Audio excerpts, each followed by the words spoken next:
ठीक है, आइए अब सही हो गया है। कुछ बीच में इश्यू आ गया था, टेक्निकल इश्यू, थोड़ी लाइट की प्रॉब्लम वाली, इस वजह से दिक्कत हो गई थी। अब फिर से हम लोग अपने मुद्दे पे आते हैं, अपने क्वेश्चन पे आते हैं।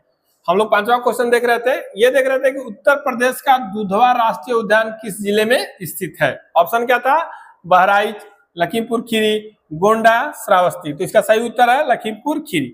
उस एक्सप्लेनेशन इसका हम लोग देख रहे थे, व्याख्या, दुधवा राष्ट्रीय उद्यान लखीमपुर खीरी जिले में स्थित है और यह बारहसिंगा स्वैम्प डियर के लिए तथा समृद्ध वन्य जीवों के लिए प्रसिद्ध है। सबसे ज्यादा प्रसिद्ध है बारहसिंगा के लिए, ठीक है, स्वैम्प डियर के लिए प्रसिद्ध है। इसके अलावा वहां पे समृद्ध वन्य जीव भी मिलते हैं, मतलब कई वन्य जीव वहां पे मिलते हैं।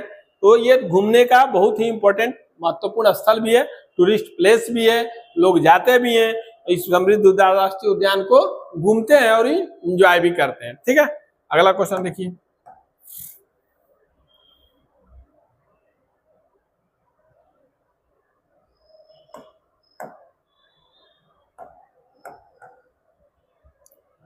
नाथुला दर्रा, नाथुला दर्रा किस राज्य में स्थित है? ये भी बहुत इंपॉर्टेंट क्वेश्चन है। नाथुला दर्रा, दर्रा आपको कई मिलेंगे, जो सीक्वेंस से एक बार हम लोग जब ज्योग्राफी क्लास करेंगे तो उसमें हमको आपको बताएंगे बल्कि याद करवा देंगे, कुछ ट्रिक भी बताएंगे। जो दर्रों को याद करने का एक ट्रिक है उसको हम लोग वहां पे देख लेंगे। तो कई दर्रे हैं पूरे भारत में, उन दर्रों को इकट्ठा हम लोग लिख के याद करेंगे। अभी फिलहाल इतना है कि नाथुला दर्रा किस राज्य में स्थित है। Option Arunachal Pradesh, B option Sikkim, C option Uttarakhand और ऑप्शन डी हिमाचल प्रदेश। तो इसका सही उत्तर है बी अर्थात सिक्किम।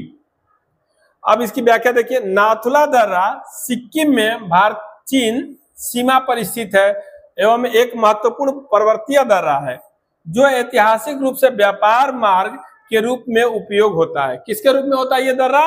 व्यापारिक मार्ग के रूप में। भारत चीन सीमा पे है, स्वाभाविक सी बात है, भारत और चीन के बीच जो व्यापार होता है, जो ट्रेड होता है, उसमें इस दर्रे का उपयोग करते हैं हम लोग। किस दर्रे का?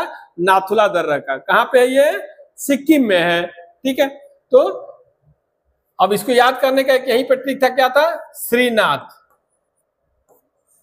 ठीक है, श्री से सिक्किम और नाथ से नाथुला। तो सिक्किम दर्रा किससे है? श्रीनाथ, मतलब सिक्किम। नाथुला दर्रा कहाँ पे स्थित है? सिक्किम में स्थित है। इसी तरह और भी आएगा तो हम आपको बताते जाएंगे। ये भारत चीन सीमा पर स्थित है और व्यापारिक मार्ग के लिए महत्वपूर्ण है। अगला क्वेश्चन देखते हैं।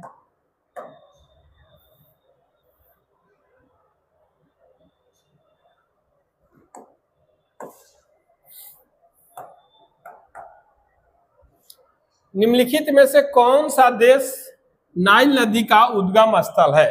उसको नाइल भी कहेंगे, नील नदी भी बोलते हैं। ठीक है, का उद्गम स्थल कौन सा है? ऑप्शन ए है मिस्र, ऑप्शन बी है सूडान, ऑप्शन सी है इथोपिया, ऑप्शन डी है युगांडा। तो सही उत्तर है डी अर्थात युगांडा। अब व्याख्या देखिए, नाइल नदी का मुख्य स्रोत विक्टोरिया झील, लेक ऑफ विक्टोरिया मानी जाती है जो युगांडा में है। ठीक है, स्थित है, इसीलिए युगांडा को इसका उद्गम स्थल माना जाता है। क्यों माना जाता है युगांडा को? क्योंकि जो विक्टोरिया झील है ये कहाँ है? युगांडा में है। और चूंकि युगांडा में स्थित होने के कारण इसीलिए इसे युगांडा में स्थित नाइल नदी का उद्गम स्रोत माना जाता है। ठीक है, तो आप दो याद रखिए, एक तो इस झील का नाम विक्टोरिया झील, और ये कहाँ है? युगांडा में, और इसी कारणवश इसे इस नदी का उद्गम स्थल माना जाता है। अगला क्वेश्चन देखते हैं।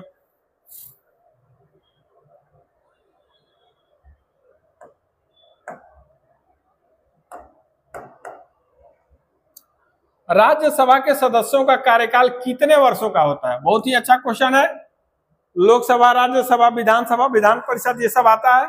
उसी में से एक क्वेश्चन है कि राज्यसभा के सदस्यों का कार्यकाल कितने वर्षों का होता है? ऑप्शन ए है 4 वर्ष, ऑप्शन बी है 5 वर्ष, ऑप्शन सी है 6 वर्ष और ऑप्शन डी है 7 वर्ष। इसका सही उत्तर है सी अर्थात 6 वर्ष। व्याख्या देखिए, राज्यसभा के सदस्य 6 वर्षों के लिए चुने जाते हैं और हर 2 वर्ष में 1/3 सदस्य सेवानिवृत्त होते हैं, जिसे यह एक अस्थायी सदन बना रहता है। मतलब ये बात शायद हम आपको पहले बता चुके हैं कि राज्यसभा कभी भंग नहीं होता है, वो अस्थायी सदन है, इसीलिए इसको उच्च सदन बोलते हैं। राज्यसभा को इसीलिए उच्च सदन बोला जाता है। क्यों? क्योंकि ये कभी भी भंग नहीं होता है। इसके कार्यकाल जो होता है सदस्यों को 6 वर्ष होता है और हर दूसरे वर्ष इसके 1/3 सदस्य क्या हो जाते हैं? सेवा निवृत्त हो जाते हैं। ठीक है, बहुत बढ़िया। अगला क्वेश्चन देखिए।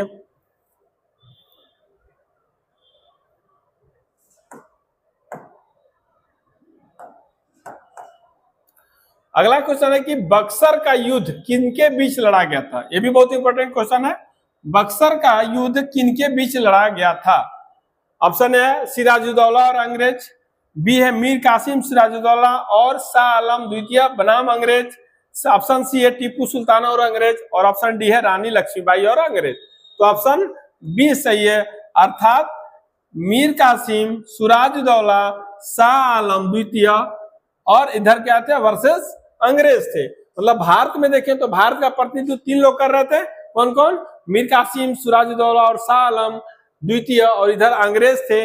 इन दोनों के बीच, इन दो गुटों के बीच बक्सर का युद्ध हुआ था। हालांकि विजय किसकी हुई थी? अंग्रेजों की हुई थी। ठीक है, व्याख्या देखिए। डेट क्या है इसका? 1764। इंपॉर्टेंट है, डेट भी आप याद रखिएगा, डेट भी कई बार पूछ लिया है। तो 1764 में बक्सर का युद्ध मीर कासिम सिराजुद्दौला शाह आलम द्वितीय की संयुक्त सेना, बोले ना ये लोग एक प्रतिनिधित्व, संयुक्त सेना तथा अंग्रेजों के बीच हुआ था, जिसमें अंग्रेजों की जीत हुई और भारत में उनका नियंत्रण मजबूत हो गया। कहा जाता है कि बक्सर के बाद अंग्रेजों को अब पीछे मुड़ के देखने की जरूरत नहीं पड़ी थी। ठीक है, प्लासी भी होता है कि बक्सर के युद्ध के बाद फिर इन्हें पीछे मुड़ के देखने की जरूरत नहीं पड़ी और लगभग ये क्या हो गए? भारत में स्थापित होने की स्थिति में हो गए। तो ये किनके बीच लड़ा गया था? मीर कासिम सिराजुद्दौला शाह आलम द्वितीय और अंग्रेजों के बीच लड़ा गया था। आइए अगला क्वेश्चन देखते हैं।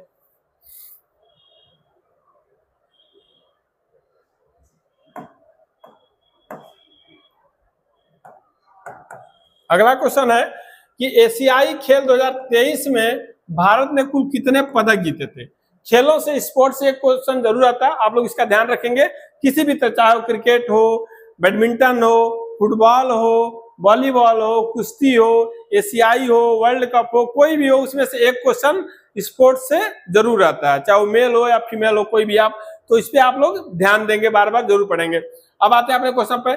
एशियाई खेल 2023 में भारत ने कुल कितने पदक जीते थे। ऑप्शन ए है 72, ऑप्शन बी है 85, ऑप्शन सी है 107, ऑप्शन डी है 95। तो सही उत्तर है 107, 107 अर्थात 107 सी। व्याख्या देखिए। एशियाई खेल 2023 में भारत ने कुल 107 पदक जीतकर अपना अब तक का सर्वश्रेष्ठ प्रदर्शन किया। मतलब 2023 से पहले एशियाई खेल में इतने पदक भारत ने, इतने मेडल भारत ने कभी नहीं जीते थे। तो ये क्या था? भारत के लिए एक रिकॉर्ड था, एक भारत के लिए इतिहास बना हुआ अभी तक एशियाई खेलों में। एशियाई खेलों में अब तक का सबसे सर्वश्रेष्ठ प्रदर्शन रहा भारत का। मतलब कुल 107 पदक जीत के उसने 2023 में एक रिकॉर्ड बनाया था, और इस तरह भारत एक अपने अच्छे स्थान पे स्थापित किया था। ठीक है, तो आज भी हम लोगों ने 10 क्वेश्चन देख लिए हैं। ठीक है, हमें लग रहा है कि एक क्वेश्चन इसमें और है, लेकिन उसको हम लोग नहीं देखेंगे, वो कल वाले क्वेश्चन में देख लेंगे। आज फिर अपने सेट का 10 क्वेश्चन, और 10 क्वेश्चन पे ही हम लोग रुकते हैं, क्योंकि हम लोग का ये ट्रेंडिंग चल रहा है 10 क्वेश्चन का। मैं कोशिश करता हूं कि जो 10 क्वेश्चन आपको दिए जा रहे हैं उसको आप लोग रिवीजन करके आएंगे। हालांकि ये अच्छी बात है कि आप लोग रिवीजन कर भी रहे हैं, पूछने पे आप लोग बता भी रहे हैं, लेकिन फिर भी मेरी गुजारिश यही रहेगी कि आज भी जो सेट आपको दिया जा रहा है उस सेट को अच्छे से पढ़ के आएंगे, रिविजन करके आएंगे। कोई समस्या होगी तो उसे आप लोग जरूर हमसे शेयर करेंगे, चाहे ऑफलाइन करें या ऑनलाइन करें। ठीक है, तो आज के लिए इतना ही। बहुत बहुत धन्यवाद, थैंक यू, गुड डे, आपका दिन शुभ हो, नमस्कार।